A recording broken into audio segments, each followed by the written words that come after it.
BTS On Analyse. Fangen wir gleich mit den Lyrics an.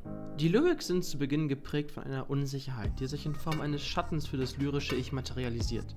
Dieser symbolisiert alle Unsicherheiten, die sich im lyrischen Ich in den Weg stellen und es dazu bringen, sich zu hinterfragen. Doch über die Erkenntnis, dass eben Dinge wie Angst oder Tiefphasen zum Leben dazugehören, realisiert das lyrische Ich, dass es die Schattenseiten nicht ausblenden kann oder muss, sondern noch akzeptieren kann. Über diese Akzeptanz beider Seiten, der guten wie auch der schlechten, wird das lyrische Ich zu einem vollkommenen Menschen. Seinen Schatten zu akzeptieren bedeutet hierbei aber nicht, sich dem Schlechten vollends hinzugeben und es zu ertragen. Nein, das lyrische Ich ist ein Kämpfer und akzeptiert zwar, dass nicht immer alles glatt läuft und dass es Momente geben wird, in denen es am Boden sein wird, doch es wird sich immer wieder aufrappeln und weiterkämpfen. Werfen wir nun einen Blick auf das MV. Zu Beginn zeigt es uns Jin, der inmitten der Überreste eines Schlachtfeldes einen toten Vogel entdeckt. Eigentlich ein Symbol der Hoffnung, hier nun aufgespießt von einem Pfeil, und diesen in einem Käfig mit zu sich nimmt.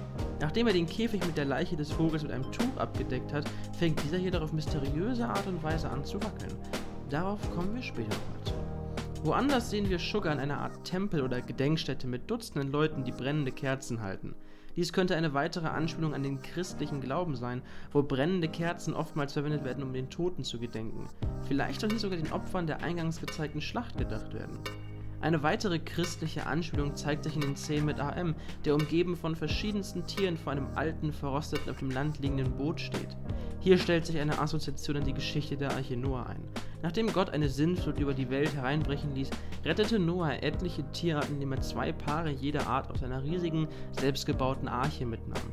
Diese Szene erweckt nun den Eindruck, als wäre die Flut vorüber, doch niemand weiß nun recht, was bevorsteht und wie es jetzt weitergehen soll. In Jimins Szenen sehen wir eine weitere Referenz in Form des kleinen Jungen auf dem Auto, der eine Trommel hält.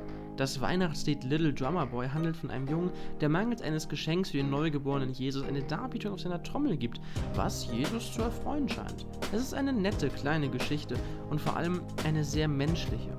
Man erkennt schon, das MV ist durchzogen von religiösen Symbolen, die die Frage aufwerfen, ob in dieser Welt, welche das MV zeigt, noch Hoffnung existiert. Bisher haben wir viel Leid gesehen oder Desorientierung. Ähnlich verhält es sich in Jungkooks Storyline, der sich auf der Flucht vor einer riesigen, ummauerten und gefängnisähnlichen Anlage in einer trostlosen Ebene befindet. Irgendwann bricht er zusammen, seine Sicht wird unklar und er halluziniert, wie er selber tot in der Prärie liegt. J-Hope steht neben ihm und rappt "Bring the pain, it'll become my blood and flesh" und spornt Jungkook dadurch an, sich aufzurappeln.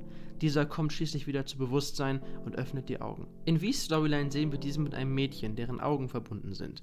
Als er dessen Augenbinde abmacht, öffnet sich das Tor der großen Mauer, die wir vorhin bei Jungkooks Flucht gesehen haben, und gibt ihnen den Blick auf einen großen Felsenpreis, der in den Himmel ragt. Irgendwann nähern sich die anderen Member mit Ausnahme von Jungkook und in Begleitung von Dutzenden anderen Menschen.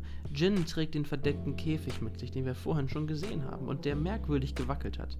Die ganze Szene erinnert an die Geschichte Moses, welcher die Israeliten aus ihrer Versklavung durch die Wüste zum gelobten Land geführt hat und dabei auf dem Berg Sinai die 10 Gebote von Gott erhält. Währenddessen hat Jungkook einen See erreicht. Er steigt hinein und taucht seine gefesselten Hände ins Wasser. Als er sie wieder herausholt, sind sie frei und halten eine Muschel, in die er hineinbläst. Der laute Ton, den er dabei erzeugt, erinnert irgendwie an ein Signal, welches eine Zeitenwende ankündigt. Das ganze Prozedere im See erinnert auch ein bisschen an eine Taufe, mit dem Unterschied, dass Jungkooks Signal einen Dancebreak eindeutet und wir BTS in dunklen Roben mit der Muschel sehen. Warum auch nicht? Anyways, das MV nimmt im Endeffekt eine positive Wendung, als Jin den wieder lebenden Vogel in die Freiheit entlässt. Die Hoffnung ist zurückgekehrt. Dies sehen wir auch gegen Ende, als auf einmal hunderte Bäume um den Felsen herum aus dem Boden sprießen. Ein Schwarm Vögel fliegt über den Felsen hinweg, BTS besteigt ihn und nähert sich der Wolkendecke. Ich glaube, auf die Moses-Referenz bezüglich des Berges Sinai und dem gelobten Land brauche ich jetzt nicht noch einmal extra darauf hinweisen. Jedenfalls erinnert mich der Shot von Jungkook, der lachend neben den anderen Membern über den Felsen rennt, an das MV zu Not Today, in welchem die Member vor schwarz gekleideten Gestalten fliehen. Die Message von Not Today erinnert schon an die von On. Nicht aufgeben, immer weiterkämpfen. Das MV zu On utilisiert etliche christliche Symbole und Referenzen, um die Geschichte über Hoffnung und Standhaftigkeit zu erzählen. Es ist eine ambitionierte Geschichte, die sich mit dem Wort beschreiben lässt, welches wir als allerletztes im MV sehen. Dream. Träume. Hör nicht auf zu träumen. Glaube an deine Träume. Kämpfe für deine Träume. Und damit, finde ich, reiht sich On doch ziemlich gut in den Kanon bisheriger BTS-Songs und Messages ein, oder nicht?